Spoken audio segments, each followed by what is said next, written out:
Have you ever heard of someone named Alex Cooper? Most famous for her Call Her Daddy podcast, Cooper became an internet sensation and gained over 3 million Instagram followers, which boosted her online reputation.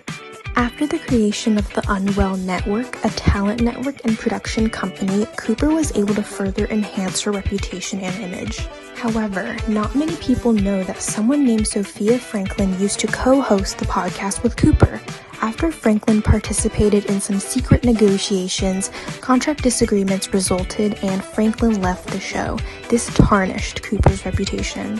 To repair her reputation, Alex Cooper did a few things. Most importantly, she controlled the narrative and engaged with fans like you and I while using Rsquare Media's tips for online reputation management.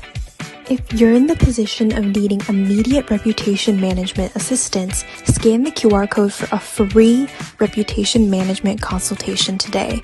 You can also text HELP to 646-249-3561 to get started. Rsquare Media has the ability to elevate your tarnished reputation to an outstanding level.